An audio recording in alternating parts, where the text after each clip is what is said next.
देखिए, आज हम डोमेस्टिक वायलेंस के बारे में बात कर रहे हैं। देखिए,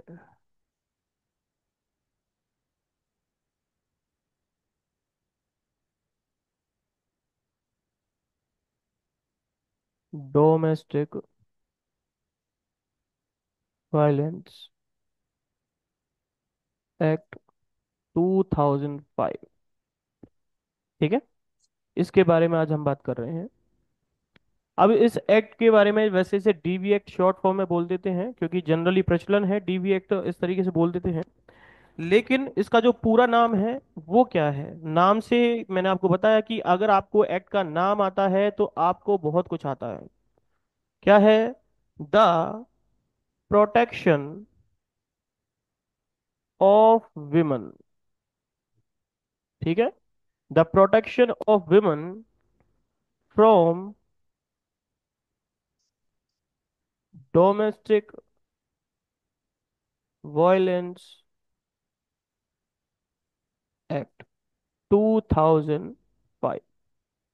ठीक है, नाम से बहुत कुछ पता चल रहा है। अब मैंने आपको दो एक्ट पढ़ा दिए हैं शिल्पा जी, तो अब आप बताइए इन नामों से क्या क्या चीजें समझ में आ रही हैं आपको? किन किन चीजों के बारे में आप मुझे बता सकते हो इस नाम के जरिए? बताइए। यहाँ पर जैसे दिखा रखा लिखा हुआ है उसके हिसाब से बताइए क्या क्या चीज ऐसी है जो इस नाम से आपको पता चल रही है। हाँ। महिलाओं को प्रोटेक्ट करना। महिलाओं को प्रोटेक्ट करना, मतलब प्रोटेक्शन की बात दिखाई दे रही है आपको। ठीक है, और बताइए। और महिलाओं के साथ जो भी घरेलू हिंसा हो रही है तो उसको रोकने के लिए। अच्छा, तो महिलाओं का प्रोटेक्ट करने की बात हो रही है, लेकिन किन के लिए? कि घर में जो घरेलू। उनके साथ वॉयलेंस हो रहा है उसको रोकने के लिए ये कानून बनाया गया है। शिवांश जी, आप बताइए आपको क्या समझ में आ रहा है इस नाम से? सर, प्रोटेक्शन महिलाओं का किसी के भी मतलब डोमेस्टिक एनवायरनमेंट में उसके प्रोटेक्शन के लिए किसी के द्वारा भी हो चाहे। अच्छा। अच्छा, ये बात तो सही है कि भाई आपने जनरल तौर पर जो शब्द लिखे थे उनका मतलब बता दिया, लेकिन अगर आपसे पूछा जाए कुछ चीजों के बारे में, कि जैसे कि ये एक्ट जो है, कानून क्यों लाया गया, क्या ऐसा हो रहा है कि महिलाओं को इस चीज की संरक्षण की जरूरत है? दूसरा, क्या यह संवैधानिक लॉ है? मतलब इसको संवैधानिकता मिली कहाँ से, कॉन्स्टिट्यूशनल वैलिडिटी मिली कहाँ से? पता चल रहा है क्या कुछ? क्योंकि हम पहले भी लॉ पढ़ चुके हैं डोमे इससे रिलेटेड, जैसे पॉश एक्ट पढ़ा था हमने। बताइए। महिलाओं के साथ घर में जैसे सेक्सुअल हरासमेंट में ऑफिशियली उनके साथ कुछ होता है तो सेक्सुअल इंटेंट वगैरह या फिर तो वो पोस्ट तो उसके लिए, लेकिन इसमें भी महिलाओं के साथ जो घर में रह रही है, जो बाहर नहीं जा रही है, उनके साथ जो हिंसा हो रही है उसको रोकने के लिए इस एक्ट का निर्माण किया गया। अच्छा, कौन सा आर्टिकल जो है संविधान का इसे वैलिडिटी देता है, कॉन्स्टिट्यूशनल वैलिडिटी? और सर 21। 21 देता है क्या?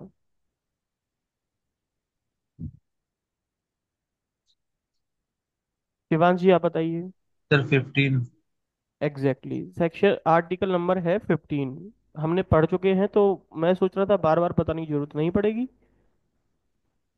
वहीं पर लिखा है कि स्टेट के पास ये पावर है, राज्य के पास ये पावर है, शक्ति है, कि वो क्या कर सकती है, अपने हिसाब से महिलाओं के संरक्षण के लिए, उनके प्रोटेक्शन के लिए स्पेशल प्रोविजंस बना सकती है। केवल महिलाओं के लिए या बच्चों के लिए भी? बोलिए। हाँ, बच्चों के लिए। बच्चों के लिए भी बना सकती है। अब ध्यान से देखिए, यहाँ पर दो शब्द दे रखे हैं। एक तो शब्द है, देखो सब्जेक्ट मैटर क्या है इसका, स्पेशल सब्जेक्ट मैटर है, वो है महिला। और ये महिला शब्द किससे जुड़ गया आपको? आर्टिकल नंबर 15 के क्लॉज नंबर 3 से जोड़ दिया। इसका सब्जेक्ट मैटर क्या है? स्पेशल सब्जेक्ट मैटर है डोमेस्टिक वायलेंस, है कि नहीं? बोलिए। Yes sir. डोमेस्टिक वायलेंस इसका स्पेशल सब्जेक्ट मैटर है, इसलिए ये स्पेशल लॉ है क्या? बोलिए। Yes sir. क्या लोकल लॉ है ये? No sir. क्या ये जनरल लॉ है? No sir. नहीं है। मतलब ये दिखाई दे रहा है कि सब्जेक्ट मैटर जब किसी व्यक्ति की विशेष के लिए बनाया जाता है, ठीक है, एक तो व्यक्ति को लेकर के ही मेन बात हो रही है तो वो ये स्पेशल लॉ है। लेकिन किसी व्यक्ति को लेकर के, किसी महिला को लेकर के भी कोई स्पेशल चीज मतलब उसमें भी एक पर्टिकुलर सब्जेक्ट मैटर को लेकर के बात की गई हो, तो वो भी स्पेशल लॉ है, मतलब उसी का ही एक सब सब स्पेशल लॉ है। जैसे कि आपने देखा वो पॉश, पॉश में क्या हो रहा था कि sexual harassment at work place, लेकिन यहाँ क्या हो रहा है, जो डोमेस्टिक वायलेंस का हो रहा है घर में हो रहा है। वो मतलब जब महिला काम करने जा रही है वहां पर, और ये घर की बात हो रही है, तो उनको प्रोटेक्ट करने की बात हो रही है यहाँ पर। तो अब आपसे पूछ लिया जाए कि भाई प्रोटेक्ट कैसे करोगे, तो क्या करोगे प्रोटेक्शन के लिए किसी महिला के लिए? बताओ। महिला तो घर में है, महिला है घर पर, उसको सुनने वाला, उसको समझने वाला कोई नहीं है, उसे उसको मारा जा रहा है, पीटा जा रहा है, तो उसका प्रोटेक्शन कैसे करेगा ये एक्ट? क्या ऐसी चीज डाली जाए इसमें? और सारी फैसिलिटी अवेलेबल करवाएंगे, जैसे मेडिकल फैसिलिटी हो गई, या प्रोटेक्शन ऑर्डर देके। हम्म। प्रोटेक्शन ऑर्डर में या क्या दोगे आप ऐसा?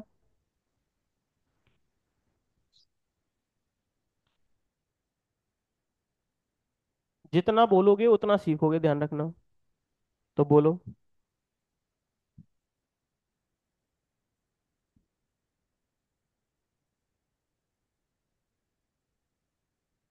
प्रोटेक्शन ऑर्डर में जैसे उसको,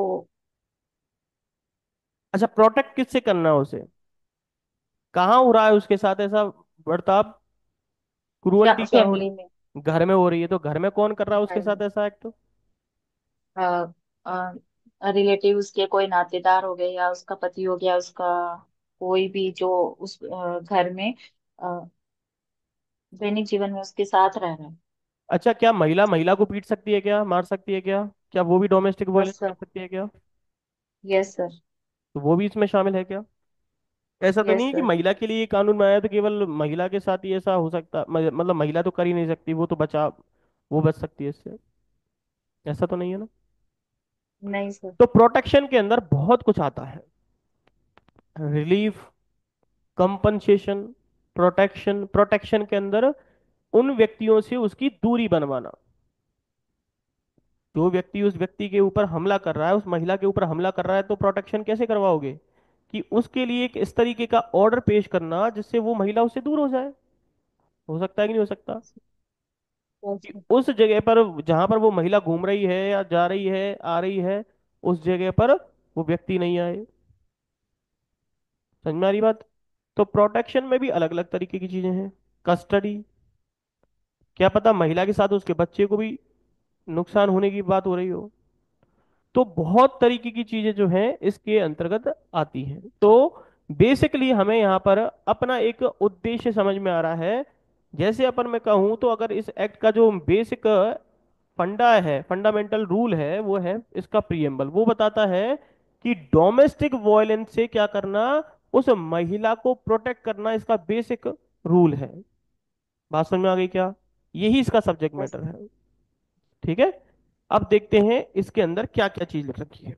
मैंने बहुत कुछ तो पहले ही आपको हर एक एक्ट में बताया है, तो इतना मुझे कुछ खास बताने की जरूरत नहीं है। प्रोटेक्शन आपको समझ में आ रहा है, women from the domestic violence, मतलब इसका स्पेशल सब्जेक्ट मैटर यही है। क्या करना, उस डोमेस्टिक वायलेंस में अगर किसी महिला के साथ कोई जाति हो रही है तो उससे उसका प्रोटेक्शन करना। कब का एक्ट आया है? 2005 का एक्ट आया है। कॉन्स्टिट्यूशनल वैलिडिटी कहाँ से मिली? तो आर्टिकल नंबर 15 के क्लॉज नंबर 3 से मिली। तो आप सोच रहे होगे कि ये कहाँ से महिलाओं को ऐसे अधिकार मिल रहे हैं जो इसके अंदर जोड़ दिए गए? पॉश एक्ट आया था 2013 में और ये आ गया। तो क्या ऐसी कोई संविधान में जोड़ने से पहले कोई हमारे पास ऐसी भी व्यवस्था थी? या संविधान तो ने तो आर्टिकल 15 क्लॉज नंबर 3 से ये चीज दे रखी है इनको। लेकिन इसके अलावा भी इंटरनेशनल लेवल पर भी कोई लॉ बना हुआ है क्या? कोई कन्वेंशन हो रखी है क्या? बोलो।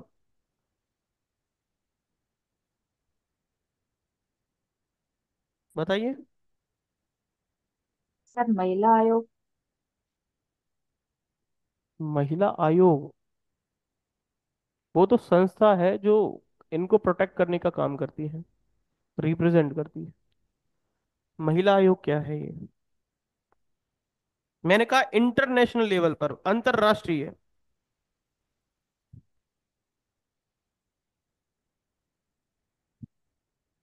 याद नहीं है, बताया याद था नहीं है? आपने। पॉश एक्ट में ही पढ़ाया था मैंने, सीडो। जी याद है? सर, सीधो। Yes sir.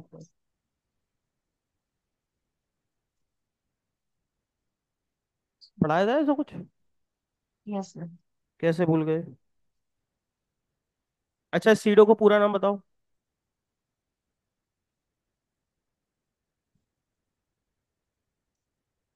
कन्वेंशन ऑन, बताओ, elimination of all discrimination against the, W four, women.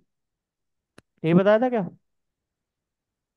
Yes sir, 25 जून 1993 को आया था। और सीटो ये इंडिया में 25 जून 1993 को आया था, और ये सीटो तो 1979 का है शायद। हाँ। ऐसा कुछ होता है। चलिए। अच्छा, ये बताओ, इस आपसे क्वेश्चन देखो कैसे कैसे पूछा जाता है, इसकी जरूरत क्या थी आईपीसी के अंदर? मतलब आईपीसी में तो पहले से ही दे रखा था ना डोमेस्टिक वायलेंस के बारे में और बहुत सारी चीजों के बारे में, तो इसकी जरूरत क्या थी? सोचने वाली बात है। बोलो हाँ या ना। इसका भाई वहां पे भी तो दे रखे हैं। कौन कौन से सेक्शन है आईपीसी के तहत जहां पर क्रुअल्टी और महिला के साथ दिक्कत आती है? बोलो। सेक्शन बताओ आईपीसी के। Dowry death? यस। बोलो। और डाउरी डेथ से पहले क्या होता है उनके साथ? बोलो। क्रुअल्टी होती कि नहीं होती? तो ये आईपीसी के सेक्शंस हैं, ये उनसे ही इन्फ्लुएंस है एक्ट। वहां पर ये सेक्शंस बता रखे हैं, उन्हीं से इन्फ्लुएंस है ये, और ये इसमें इम्प्लीमेंटेशन क्या कराया जाता है कि ऐसा कोई भी हादसा ना हो, तो फिर उसको यहाँ पर प्रोटेक्शन मिल जाए महिला को। ठीक है। यस। चलिए तो फिर स्टार्ट करते हैं। बहुत सारी चीजें देख ली हमने। देखिए, निकाल लीजिए बियर एक्ट।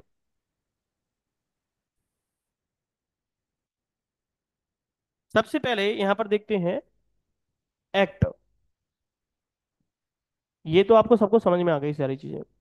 एक्ट ऑफ 2005, तो आपको यहां पर क्या देखना है कि ये जब बिल जो है वो कब का था? 2005 का था।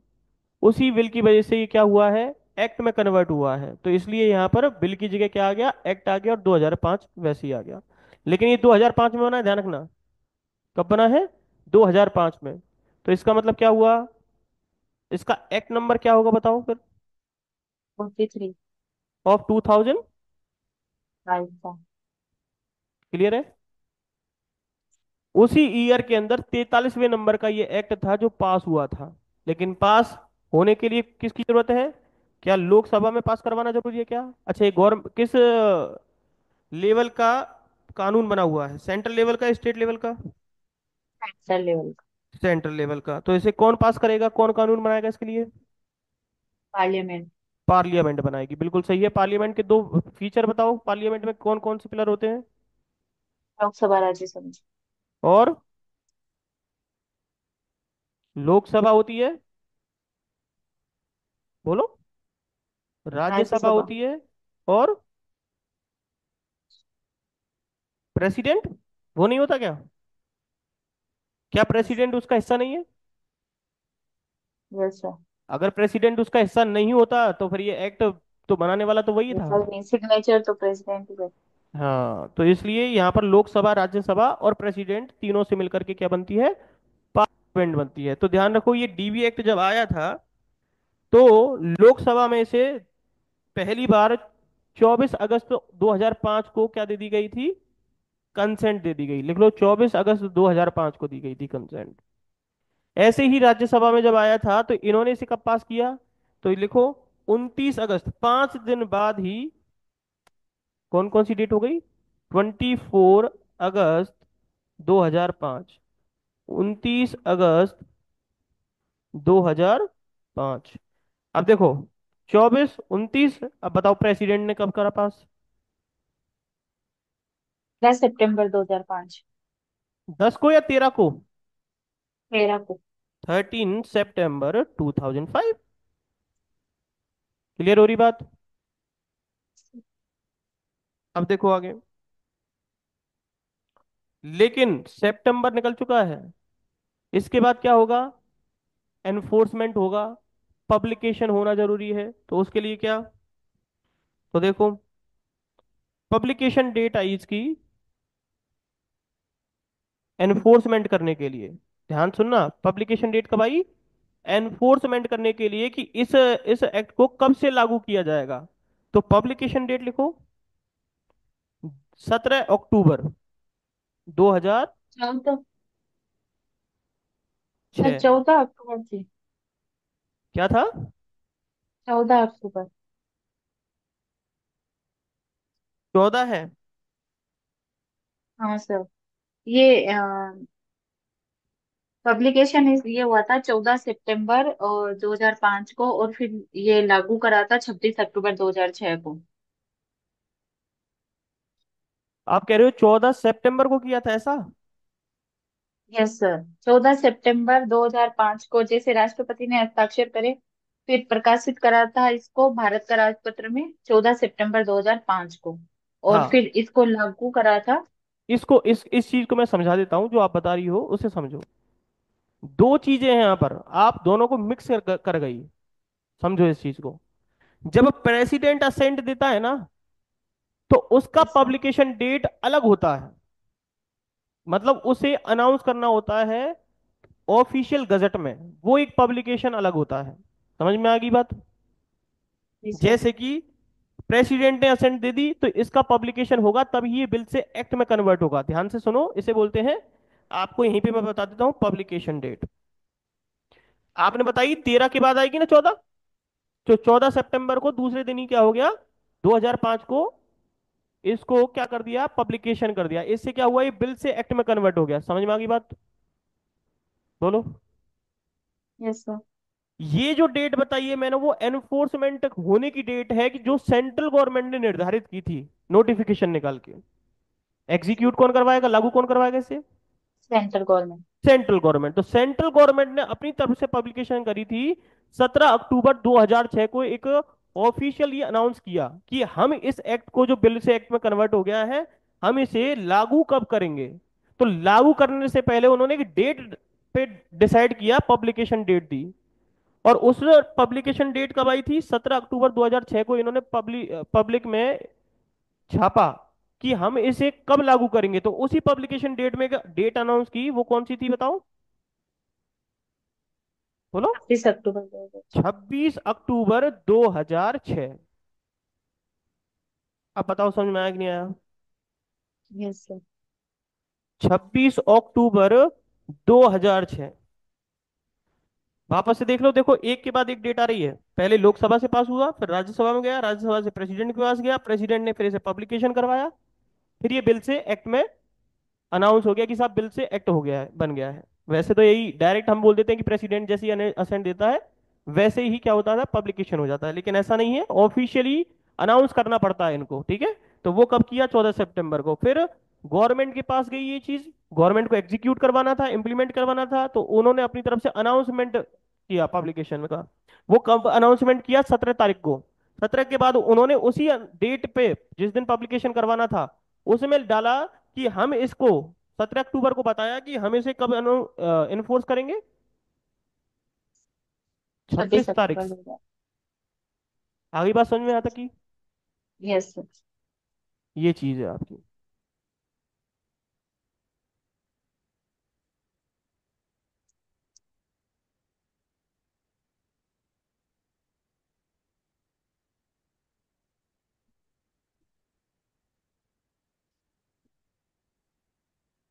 ये सारी डेट्स जो हैं आपके काम की है, लिख लीजिए। जैसे आईपीसी की धाराएं हैं, सीडो क्या होता है, और आर्टिकल नंबर 15 के बारे में समझ लीजिए आप, समझ लीजिए, है ना, ये सारी चीजें। अच्छा, मैं आपको दो इंटरनेशनल कन्वेंशन और बता देता हूं जो यहाँ पर काम आती हैं आपकी, जिनका महिलाओं से संबंध है और इसको कन्वेंशन को किया गया था। पहली है वियना कन्वेंशन। वियना जो है वो एक क्या है, देश है, और वहां पर जो कन्वेंशन हुई है उसे कहते हैं वियना कन्वेंशन। ठीक है, वियना कन्वेंशन या कॉन्फ्रेंस जो भी कहना चाहते हो, 1994। फिर है बीजिंग डिक्लेरेशन। बीजिंग डिक्लेरेशन, इसको देखो, ये हुई थी 1995 में। दिखाई दे रहा है क्या यहाँ पे, ये दिख रहा है क्या पूरा पोर्शन? सर। Yes sir. 1995 में विजिंग डिक्लेरेशन हुई थी। अच्छा, विजिंग कहाँ पर है, पता है क्या? हाँ सर। चीन की, राइट। चीन की राजधानी है बीजिंग। ठीक है, जैसे अपने अपने भारत की राजधानी क्या है, दिल्ली, ऐसे ही चीन की राजधानी का नाम है बीजिंग। तो बीजिंग के अंदर जब पहली कॉन्फ्रेंस हुई महिलाओं को लेकर के, ये जे में भी पढ़ने को मिलता है आपको, तो वहां पर तो इसे बीजिंग रूल के नाम से जाना जाता है, वो अलग चीज है। लेकिन यहाँ पर जब महिलाओं से संबंधित डिक्लेरेशन हुई तो इसे बीजिंग डिक्लेरेशन 1995 कह दिया गया। मतलब जिस जगह होती है उसका नाम वही पड़ जाता है। तो ऐसे करके तीन कन्वेंशन हुई, वियना, बीजिंग और सीडो। इनके अंदर जो मेन बातें हुई वो किसको लेकर के हुई, महिलाओं के राइट्स को लेकर के बातें हुई। और उन्हीं राइट्स को हमने, सीडो को क्या कर लिया, रिकॉग्नाइज कर लिया।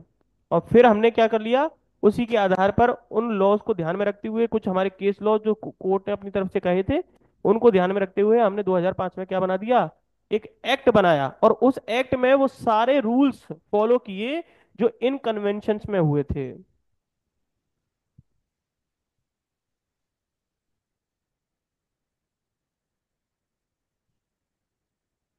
ठीक है, जैसे कि वियना कन्वेंशन में डोमेस्टिक वायलेंस की बात हुई थी, और अनटचेबिलिटी की बात हुई थी, और बीजिंग रूल में जो बात हुई थी वो ह्यूमन राइट्स की इशू को लेकर के कहा कि महिलाओं के भी कुछ क्या हैं, मौलिक अधिकार हैं, मानवीय अधिकार हैं।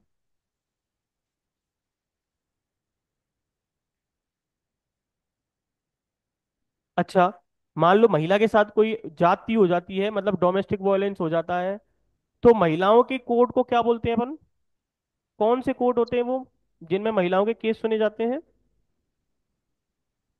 Women's code.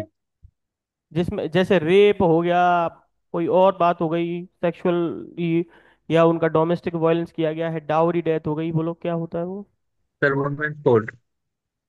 कौन सी कोर्ट? Women's code. नहीं, विमेन कोर्ट उसे बोलते हैं, women atrocities court. Okay sir. Women atrocities court बोलते हैं उसे। एट्रोसिटी का सर मतलब वो होता है लॉयर, लॉयर अत्याचार। जनरली में वुमेन्स कोड ही बोल जाते हैं, तो ये आपसे पता चल गया। लिखा आता है उसके अंदर एट्रो लिखा आता है या एट्रोसिटीज कोर्ट लिखा आता है। तो वो जो विमेन एट्रोसिटीज कोर्ट होते हैं, उसका मतलब होता है महिला के साथ जो अत्याचार हुआ है ना, उनसे निपटने वाले जो कोर्ट होते हैं उनको विमेन एट्रोसिटीज कोर्ट कहते हैं। या कहीं कहीं पर ऐसा लिखा होता है कोर्ट का नाम डेजिग्नेशन, और उसमें लिखा होता है विमेन एट्रोसिटीज कोष्टक में।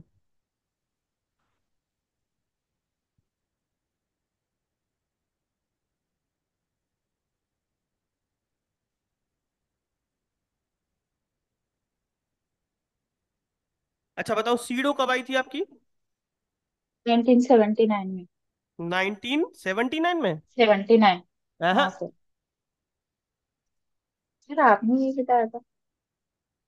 1979 में आई थी क्या, या 89 में यस आई सर। थी? 79 में। मुझे तो याद है 89 में आई थी।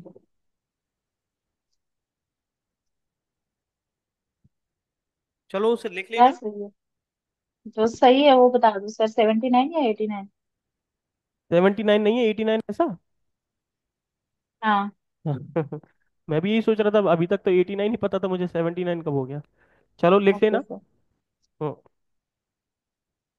एक बार वेरीफाई जरूर कर लेना, अगर ऐसी कोई मिस्टेक, अगर डाउट आता है ना इस तरीके का, क्योंकि देखो हम भी गलत तो हो सकते हैं कहीं ना कहीं। ठीक है।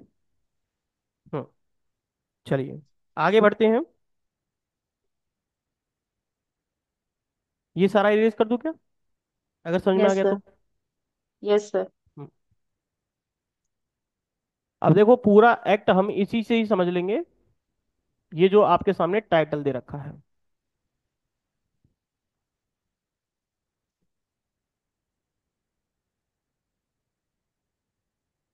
देखिए सबसे पहले तो महिलाओं को कॉन्स्टिट्यूशनल गारंटी कैसे दी जाती है इस एक्ट के तहत। जैसे कि कौन कौन से आर्टिकल हैं जो कॉन्स्टिट्यूशनल गारंटी देते हैं महिलाओं के लिए। आर्टिकल नंबर 14, 15 और 21। आर्टिकल नंबर 14, 15, 21, ये तीन जो है कॉन्स्टिट्यूशनल गारंटी देते हैं महिलाओं के लिए। टोटल कितने चैप्टर्स हैं इसमें, बोलो, पता है क्या। पांच। टोटल सेक्शंस यस कितने हैं सर। इसमें। 37। 37। शेड्यूल भी है क्या इसमें। शेड्यूल नहीं है। ठीक है। अब आपको मैं थोड़ी सी चीजें इसमें समझाता हूँ।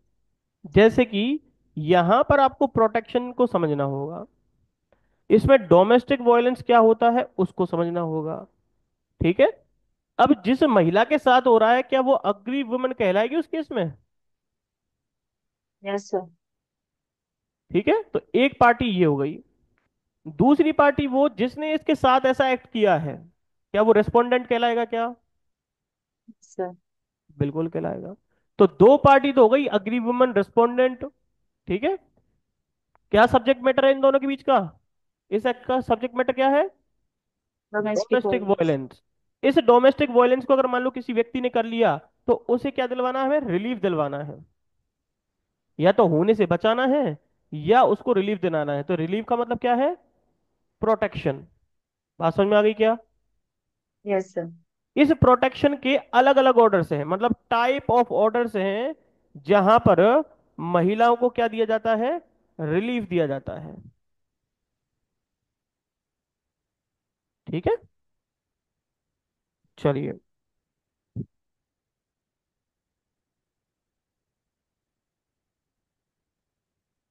देखिए, हम शब्द पढ़ते चलते हैं। निकाल लीजिए प्रियम्बल। प्रियम्बल निकालिए फटाफट से। शब्दों को देखो क्या लिखा है। An act to provide for more effective protection of the rights of a women guaranteed under the constitution who are the victim of the violence.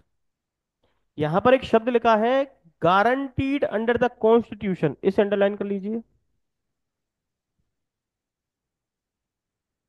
आगे क्या लिखा है, who are the victim of violence of any kind occurring within the family for the matter connected therewith incidental there to. देखो इसमें बहुत कुछ लिखा है इस प्रियम्बल में। अब एक एक चीज शब्द को समझते हैं। कह रहा है कि ये जो एक्ट है ना, वो क्या कर रहा है, मोर इफेक्टिव है। क्योंकि आईपीसी के अंदर भी तो रिलीफ देने की बात की है कि महिला के साथ अगर कोई अपराध हो जाएगा, किस किस सेक्शन के तहत, जैसे कि डाउरी डेथ, जैसे कि क्रुअल्टी। लेकिन ये जो है, इनके अंदर लूप होल है, ये हर चीज को कवर नहीं करते। अगर कवर कर रहे होते तो फिर हमें अलग से एक्ट बनाने की क्या जरूरत पड़ती। यही तो मतलब हुआ ना, बोलो है ना। Yes sir. मतलब इनमें कुछ कमियां होने की वजह से, और ये हर चीज को क्या नहीं कर रहे हैं, प्रोसीजर नहीं बता रहे, हर चीज का तरीका नहीं बता रहे हैं कि महिला को और रिलीफ क्या मिल सकता है, उसके प्रोटेक्शन की बात ही नहीं कर रहे। ये तो कह रहा है कि अगर किसी ने महिला के साथ ऐसी जाति की, तब हम देखेंगे। लेकिन हो रही है उसका क्या? ठीक है। तो उसी चीज को यहाँ पर क्या क्या और रिलीफ मिल सकते हैं उसे, ये तो पनिशमेंट की बात करते हैं सीधे। लेकिन व्यक्ति को तो पनिशमेंट मिल जाएगी, लेकिन महिला कैसे बचेगी, उसके लिए क्या? तो उन्हीं चीजों को देखते हुए यहाँ पर कुछ चीजें बताई गई हैं। क्या कहा है कि इनको मोर इफेक्टिव बनाया गया। क्या बनाया गया? मोर effective protection of the rights. महिलाओं के राइट्स को ज्यादा से ज्यादा प्रोटेक्ट किया जा सके।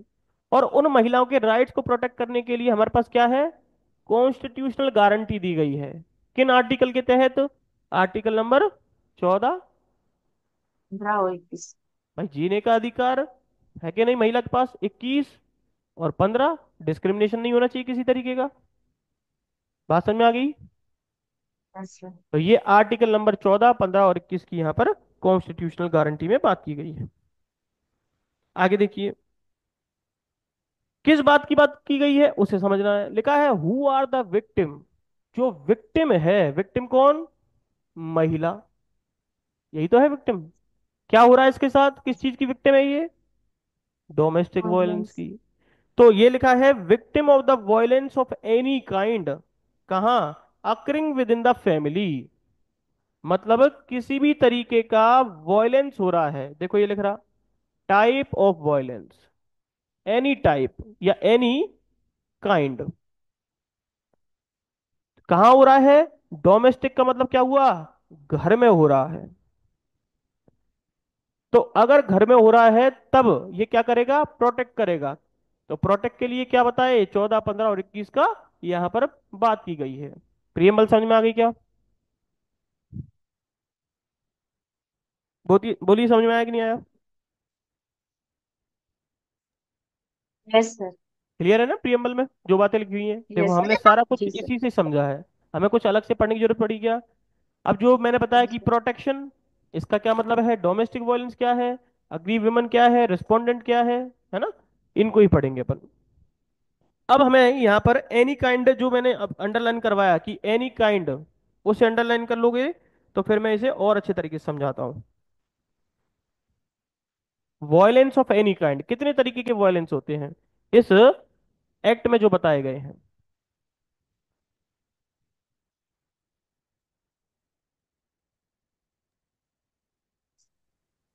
देखिए, यहां पर लिखा है वॉयलेंस ऑफ एनी काइंड। तो एनी काइंड में क्या क्या चीज आएंगी उसे हम यहां पर लिख लेते हैं। तो पहला है फिजिकल अब्यूज। क्या आएगा? Physical abuse. फिजिकल अब्यूज क्या होता है? मारना पीटना। मारना पीटना, मतलब उसके शरीर से कांटेक्ट में आना। उसके शरीर से कांटेक्ट में आना ही क्या है? फिजिकल अब्यूज है। अब हाथ उठाना, पीटना, बांधना, ये सब क्या है? फिजिकल अब्यूज है उसके साथ। ठीक है साहब। मेंटल अब्यूज, बताओ मेंटल अब्यूज क्या है? ये सब वायलेंस ही तो है। मेंटल क्या है? Emotional blackmail. मेंटल इमोशनल है। हाँ तो बताओ क्या है? थ्रेटन करना, टॉर्चर करना मेंटली। मेंटली टॉर्चर करना। टॉर्चर कैसे करेगा कोई व्यक्ति? सर कुछ बोल के गलत शब्द, मतलब जैसे। हाँ बिल्कुल सही बात है, बोल करके ही तो करेगा। भाई हाथ तो उठा नहीं रहा, लेकिन जैसे वो महिला कोई काम कर रही है तो उसे काम नहीं करने दे रहा।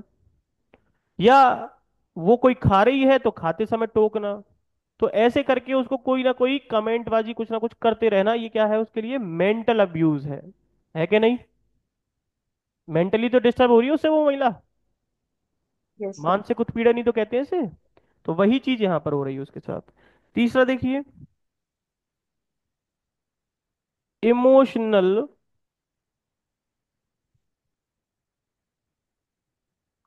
अब्यूज या वर्बल अब्यूज। अब आप सोचोगे यार ये दोनों बात तो एक ही है, इमोशनल और वर्बल अब्यूज और मेंटल अब्यूज तीनों एक ही चीज है। लेकिन यही तो इसका मेन रीजन है कि हर चीज को समझाना। क्या करना? अगर ये चीजें नहीं समझाई होती तो फिर इसमें और आईपीसी में क्या फर्क रह जाता बताओ? बोलो। भाई वहां पर यस 304 ए जो क्या बोलते हैं उसे, 498 ए क्रूअल्टी को जो समझा रहा है, उसमें तो सब चीजें एक्सप्लेन नहीं की। बोलो हाँ या ना। इन्हीं लूपहोल को तो यहाँ पर बता रहे हैं कि मेंटल अब्यूज का मतलब ये थोड़ी ना है कि मान लो, मेंटल अब्यूज किस किस को और कह सकते हैं। मेंटली अब्यूज बहुत तरीके के होते हैं, वो एक वाइड एंगल है, लेकिन उसी का एक छोटा भाग है क्या, इमोशनल अब्यूज। जैसे कि घर में उस महिला से सबने बोलना ही बंद कर दिया। बात समझ में आ रही मेरी। यस। जैसे कि महिला को, इंसल्ट करना उसकी। क्या बोल रहे हो। इंसल्ट करना उसकी। मैं बता रहा हूँ और क्या हो सकता है। जैसे कि महिला को बच्चा नहीं हो रहा है, वो प्रेग्नेंट नहीं हो पा रही है, तो उसको क्या कहना, बांझ कहना, कि तू तो बांझ ही है, तेरे को तो बच्चा ही नहीं हो रहा, ये नहीं हो रहा, वो नहीं हो रहा। तो ये भी क्या है, इसे कहते हैं इमोशनल अब्यूज। बात समझ में आ गई क्या। या तो डायरेक्टली कहना या इनडायरेक्टली कहना, वही वर्बल अब्यूज है। क्लियर हो रही है मेरी बात। Yes sir. ऐसे ही होता है इकोनॉमिक अब्यूज। क्या करना, eco economic abuse. Economic abuse का इफेक्ट कहीं ना कहीं मेंटल अब्यूज पर भी होता है कि नहीं होता बताओ। Yes sir. जैसे कि इकोनॉमिक अब्यूज में क्या आ गया, सब घर में दूध पी रहे हैं, लेकिन उस महिला को दूध नहीं दिया जा रहा। ये हो सकता है क्या इसका। Yes sir. सर। और क्या हो सकता है। सर खर्चा पानी के लिए पैसे नहीं, मतलब प्रॉपर पैसे नहीं देना। Exactly exactly। मतलब या तो उस महिला के जो पैसे हैं, मान लो वो महिला खुद कमाती है, ऐसा जरूर थोड़ा ना है कि हर महिला घर में ही बैठी है, या जी। हर महिला हाउस वाइफ है। घर में तो सब तरीके की महिलाएं हैं भाई। कोई यस वर्किंग सर। वुमन है, कोई हाउस वाइफ है। हाउस वाइफ को तो खाना नहीं दिया जा रहा, तो उसका तो इकोनॉमिक अब्यूज वो है। या उसको उसके पीयर से सामान मिला है, जिसे क्या बोलते हैं, दहेज। श्रीधन। स्त्री धन, बिल्कुल बहुत सही। उसे कहते हैं स्त्री धन। तो स्त्री धन जो मिला है, उसका गलत इस्तेमाल करना, उसके पोजेशन से उस चीजों को, उन चीजों को ले लेना, वो भी क्या है, इकोनॉमिक अब्यूज। जैसे अपने पियर गई थी, उसके घर वालों ने उसे 5,000 रुपये दिए, 10,000 रुपये दिए, कि बेटा तू कुछ अपने हिसाब से अपने लिए चीज खरीद लेना। लेकिन उसकी सास ने क्या कहा, सारे पैसे छिना लिए, उसके पति ने दारू में उड़ा दिए, मतलब वो ड्रिंक करता है व्यक्ति, उसने उसमें उड़ा दिए। तो क्या ये भी इकोनॉमिक अब्यूज है क्या, बोलिए। Yes sir. लेकिन अगर मान लो महिला खुद अपनी सहमति से अपने मदर इन लॉ को वो पैसे दे देती है, अपने हस्बैंड को दे देती है कि कोई बात नहीं आप अपने बिजनेस में लगा लो, तो क्या वो भी इकोनॉमिक अब्यूज है क्या। No sir. बोलो। No sir. अब नहीं होगा। क्लियर हो रही है मेरी बात, समझ में आ रही है क्या कहना चाह रहा हूं मैं आपको। जी सर। यही चीज समझनी है आपको। तो इकोनॉमिक अब्यूज में स्त्री धन भी आता है, आपके खुद के पैसे, आप जो कमा रहे हो वो पैसे कोई व्यक्ति, मतलब आपका जो हस्बैंड है वो आपसे ले लेता है, तो वो सब क्या है, इकोनॉमिक अब्यूज में आता है। आपको दूध नहीं दिया खाने के लिए, आप सब व्यक्ति घर के प्रॉपर डाइट ले रहे हैं, लेकिन उस महिला को नहीं दे रहे हैं, तो ये सब क्या है, इकोनॉमिक अब्यूज का ही हिस्सा होता है। लेकिन क्या यही अब्यूज है, क्या हम सेक्सुअल अब्यूज को नहीं कहेंगे क्या, बोलिए। क्या किसी को सेक्सुअल अब्यूज भी किया जा सकता है क्या। Yes sir. Yes sir. क्या उसका पति ही उसको सेक्सुअल अब्यूज कर सकता है क्या, यस बोलिए। सर। घर में और कोई करे तो यस सर। कर सकता है क्या। सभी हैं। जी सर, वो सभी आएंगे। तो सभी आएंगे। मान लो वो महिला जो है अनपढ़ है, मतलब पढ़ी लिखी नहीं है, या वो पढ़ी लिखी तो है लेकिन घर परिवार से इकोनॉमिक आर्थिक स्थिति उसकी सही नहीं है, तो वो अपने घर से जो है क्या नहीं लाती है, कुछ पैसे नहीं लाती है, जो उनकी डिमांड थी उसके अकॉर्डिंग मिली नहीं।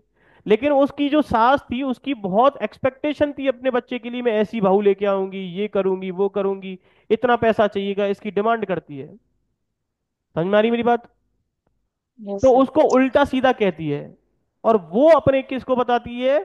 बेटे को बताती है कि तू कैसी बहू उठा लाया, जबकि शादी उसने ही करवाई थी उसकी। अब जब ऐसा हुआ, तो इन बातों को ज्यादा सुन सुन करके प्रवोक कौन हुआ? उसका हस्बैंड हुआ। और वो उस महिला को पीटने के साथ साथ क्या करता है? सेक्सुअली अब्यूज करता है। क्या करके? ड्रिंक करके। मतलब महिला की इच्छा के विरुद्ध अगर कोई जा करके कोई एक्ट किया जाए तो वो क्या है? बोलो। वॉयलेंस। क्या कह रहे हो? वॉयलेंस सर, वो मतलब है वॉयलेंस। कैसा वॉयलेंस? डोमेस्टिक। सेक्सुअल। डोमेस्टिक उसी का एक भाग है। अगर उसके साथ सेक्सुअल एक्ट किया जाए, वो भी उसकी महिला की बिना इच्छा के, तो वो क्या कहलाएगा? Sexual abuse. वो सेक्सुअल अब्यूज होगा। लेकिन अगर महिला की खुद की सहमति हो तो वो भी सेक्सुअल अब्यूज होगा क्या? नहीं। वो नहीं होगा। यही तो मतलब हुआ ना इसका। यही यस। चीजें जो हैं आपको यहां पर समझनी है। तो physical abuse, mental abuse, emotional abuse, economic abuse, sexual abuse. ठीक है। और आपने एक चीज और पढ़ी थी, इंसिडेंटल देयर टू, पढ़ा था प्रियम्बल के अंदर ये शब्द, बहुत जगह लिखा था है। बोलो। या they are yes sir. Connected with other cases, पढ़ा था क्या? Yes sir. मतलब क्या है इसका? कि कनेक्टेड। इस तरीके की और भी अगर एक्टिविटी होती है, चाहे डायरेक्टली चाहे इनडायरेक्टली, कहीं ना कहीं उस चीज से जुड़ी हुई है, तो क्या वो भी इसमें आ जाएंगी क्या? Yes sir. बिल्कुल आएंगी। वो सारी चीजें इसके अंदर आ जाएंगी। यहां तक कोई दिक्कत है क्या? कोई डाउट? समझ में आ रहा है क्या सारा कुछ? Yes sir. Yes sir. अब जो जो ये अब्यूज बताए हैं, इनसे ही क्या करना है आपको? यही डोमेस्टिक वायलेंस का एक हिस्सा है। क्यों? क्योंकि ये कहाँ हो रहा है उसके साथ? ये सारी एक्टिविटी उसके घर में, उसके परिवार के जो रिलेटिव हैं, उनके द्वारा की जा रही हैं। ठीक है। तो फिर इसीलिए इन्हीं से इनको प्रोटेक्शन मिलना चाहिए। ठीक है। जिनकी गारंटी कौन करके दे रहा है? आर्टिकल नंबर 14, 15 और 21। कैसे कर रहे हैं? इस एक्ट को बना करके इसके जरिए कर रहे हैं। क्लियर हो गई मेरी बात? सर। चलिए। अच्छा, अब मैं यहां पर वॉयलेंस तो मैंने समझा दिया है, क्या मैं डोमेस्टिक को भी समझाऊं क्या हद किया? कि डोमेस्टिक का मतलब क्या है? तो हमारी बात क्लियर हो जाएगी कि डेफिनेशन की बताइए। सर। बिल्कुल। तो डोमेस्टिक का मतलब समझिए, मैं इसे नीचे लिख देता हूं यहां पर। Sexual abuse. चलिए आगे बढ़ते हैं। डोमेस्टिक का मतलब समझ लेते हैं। डोमेस्टिक का मतलब है क्या? जो अपनी, कहां लिख रहा था? प्रियम्बल में शब्द लिखा था विद इन द, बोलो, क्या शब्द लिखा था? Within the family. क्या होता है? Any kind of violence within the family, there is, that is domestic violence. तो विद इन द फैमिली का मतलब क्या है? कि फैमिली में कौन कौन व्यक्ति? बाय कंसेंग्विनिटी।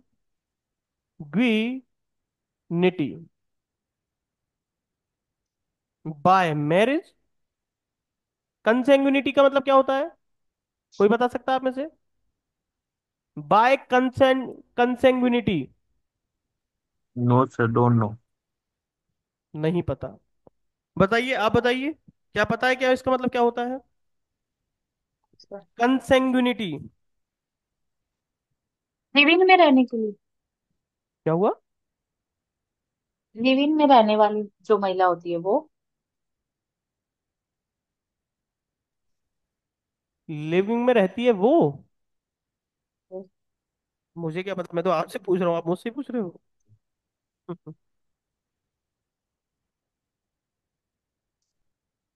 बताइए क्या मतलब है इसका?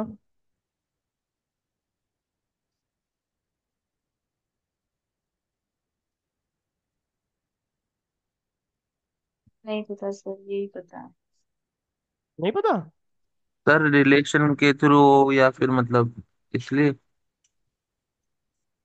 कंसेंग्विनिटी हिंदी में बोलते हैं सम रक्तता। अच्छा, भाई बहन, वो एग्जैक्टली exactly. जैसे माँ बेटी और। मतलब जिनका क्या हो, रिलेशन कैसा हो। ब्लड खून रिलेशन। का। Exactly exactly. उसे बोलते हैं कंsanguinity। याद रहेगा। वैसा। ऐसे शब्द कभी कभी क्या है आपके प्री में पूछे जाते हैं, जब उनको अर्थ पूछना होता है ना, इंग्लिश से हिंदी में ट्रांसलेट करवाना होता है। तो इसलिए मैंने ये शब्द बताया आपको, कंsanguinity, बाय मैरिज। दूसरा देखिए, बाय अडॉप्शन। अडॉप्शन भी हो सकता है, क्या बोले। Yes sir. बिल्कुल। बाय जॉइंट फैमिली और अदर रिलेशन। बोलो।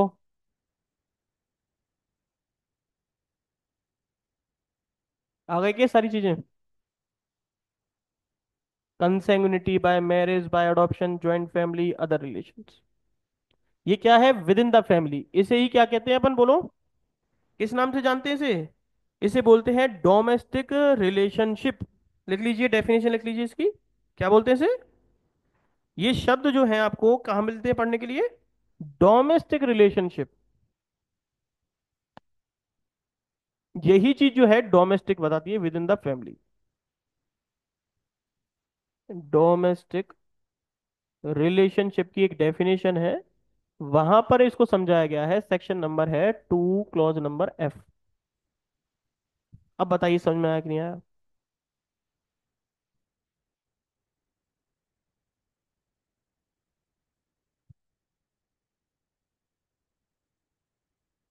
अब पढ़ें वापस से प्रियम्बल को। बोलिए। Yes sir. देखिए, अब प्रियम्बल वापस से निकालिए, अब आपको सारी चीजें समझ में आएंगी क्या कह रहा है वो। लिखा है, an act to provide for more effective. More effective का मतलब कितना इफेक्टिव, किस बात के लिए effective, protection. More effective protection of the rights of the women. जो महिलाओं के अधिकार हैं, उन अधिकारों का क्या करना, उनकी सुरक्षा करना, उनको संरक्षण देना। लेकिन किस तरीके से, तो वो होना चाहिए मोर इफेक्टिव। ठीक है। तो पहले तो हमें महिलाओं के राइट्स पता होने चाहिए कि क्या है, तभी तो बता पाएंगे ना कि कैसे मोर इफेक्टिव होंगे वो। तो क्या कह रहा है कि उनको कॉन्स्टिट्यूशनल वैलिडिटी कौन देता है, गारंटी कौन देता है। तो संविधान देता है, आर्टिकल 15, 14 और 21 के तहत। फिर आगे क्या कह रहा है, किससे इनको, इनके राइट को प्रोटेक्ट करने की बात हो रही है। तो मैंने बताया, वॉयलेंस ऑफ एनी काइंड, या any, violence of any kind. कौन वॉयल किसके साथ हो रहा है ये, महिला के साथ। कौन सी महिला, जो कौन है, उसकी विक्टिम है। ये सारे के सारे कर कौन रहा है ऐसा एक्ट उसके साथ। तो क्या क्या क्या कह रहा है, within the family, by consanguinity, by marriage, by adoption, by joint family और अदर रिलेशनशिप। बताओ समझ में आया कि नहीं आया। यहाँ बोलिए। तक आ गया सर, समझ लो। सारी चीज समझ में आ गई ना इसकी। यही यस सारा, सर। यही टॉपिक है। देखो, प्रियम्बल पढ़ी, शब्दों से ही सारी चीजें निकल के आई, मैंने कुछ अलग से नहीं बताया आपको। ठीक है। यही शब्द जो है पूरे बेरक में दे रखे हैं, इन्हीं के बारे में, कभी राइट्स के बारे में, तो कभी वॉयलेंस क्या होता है उसके बारे में, कभी रिलेशन। और लड़ाई झगड़े किन में हो रहे हैं, मतलब अब्यूज कौन कर रहा है, अग्री विमेन का कर रहा है रेस्पोंडेंट, तो इन दोनों पार्टीज के बारे में बात होगी। तो यहाँ पर रेस्पोंडेंट कौन होगा, जिनकी ये रिलेशन होंगे, किसके साथ हो रहे हैं, महिला के साथ हो रहे हैं। क्लियर होगी बात। Yes yes sir. सर। ठीक है। तो इसी चीज के बारे में हम यहाँ पर चर्चा करेंगे। Sir for matter connected wherein वाला भी बता देते। For matter connected therewith और एक्सीडेंटल देयर हाँ दो। बिल्कुल बिल्कुल, मैंने अभी थोड़ी देर पहले बताया था, आपने ध्यान नहीं हाँ दिया। सर, मतलब थोड़ा सा दिया था सर, मतलब अगर जैसे इसका मतलब ये हुआ क्या कि किसी और की वजह से किसी और ने किसी को प्रोवोक किया, फिर उसने उसको किया, तो वो भी वो है। वो तो इसी में आ गया ना। इसका मतलब ये है कि ऐसी कोई चीज जो इस सब्जेक्ट मैटर में तो नहीं आ रही है, लेकिन उसका कहीं ना कहीं उस चीज से लेना देना जरूर है। बात समझ में आई कि नहीं आई। Yes sir. भाई अगर सब्जेक्ट मैटर में आ जाती तो यही सब्जेक्ट हो जाता। भाई अब्यूज इनमें से कोई ना कोई हो जाता। लेकिन इस अब्यूज को करने का तरीका किसी और चीज में शामिल है, उसका कनेक्शन है कहीं ना कहीं उस चीज से जुड़ा हुआ। तो इसलिए कह रहा है कनेक्टेड और इंसिडेंटल देयर टू,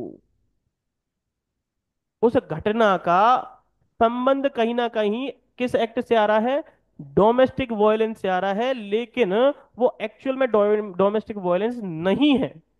तो कह रहा है फिर भी ऐसे केसेस को हम डोमेस्टिक वायलेंस एक्ट के तहत ही काउंट करेंगे। आगे बात समझ में? Yes sir. Yes sir. थोड़ा सा और मैं एक्सप्लेन कर देता हूं इसे। जैसे मानो कोई केस हुआ, किसी व्यक्ति ने किसी व्यक्ति के साथ कोई एक्ट किया। क्या किया उसने? डोमेस्टिक वायलेंस किया। डोमेस्टिक वायलेंस किया, लेकिन डोमेस्टिक वायलेंस के साथ साथ उसको कुछ और रिलीफ किसी एक्स्ट्रा चीज के साथ चाहिए। ठीक है, तो उसी केस के अंदर उसने सारे पॉइंट लिख दिए, लेकिन वो डोमेस्टिक वायलेंस वाली बात नहीं कर रहा जो रिलीफ मांगना चाह रहा था वो व्यक्ति। समझ में आ रही मेरी बात?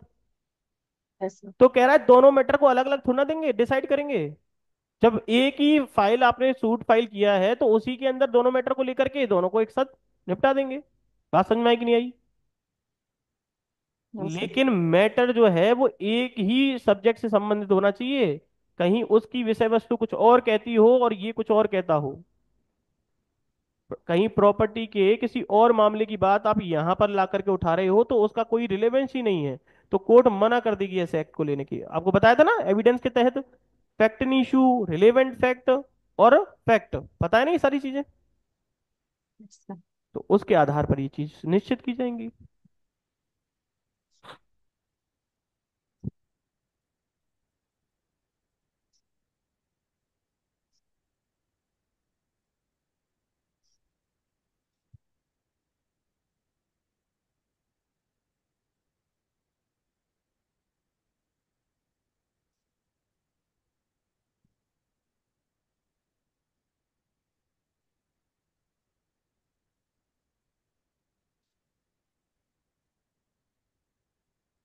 अब मैं थोड़ा सा और बता देता हूँ।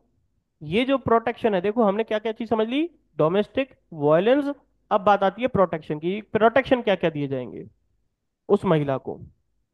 लिखवा दूं क्या? Yes sir. ठीक है, चलिए।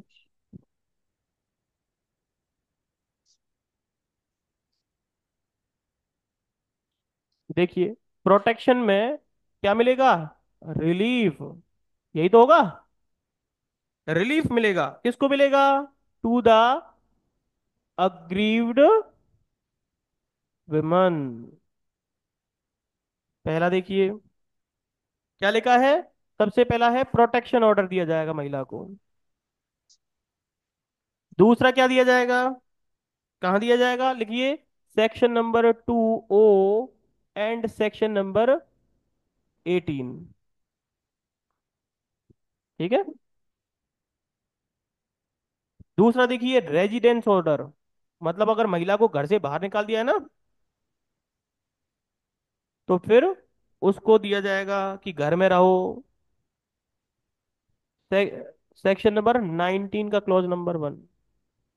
तीसरा देखिए मॉनेटरी रिलीफ, पैसे के लिए कहा जाएगा कि इस महिला का मेंटेनेंस किया जाए।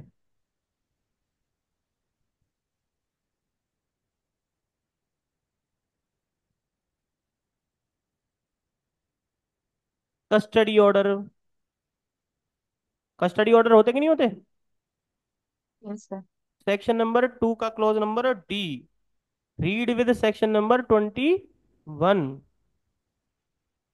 और पांचवा है compensation order, section number 2C and read with section number 22।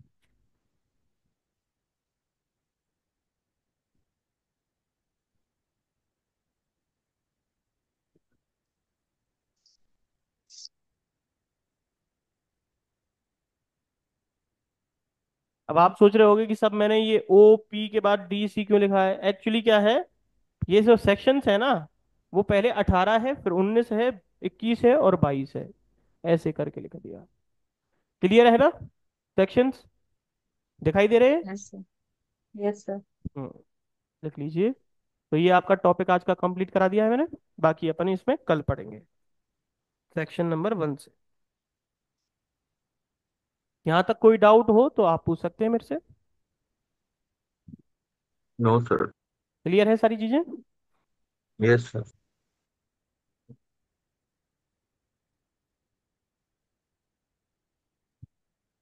चलिए, थैंक यू। कस्टडी ऑर्डर के बाद में सर क्या था?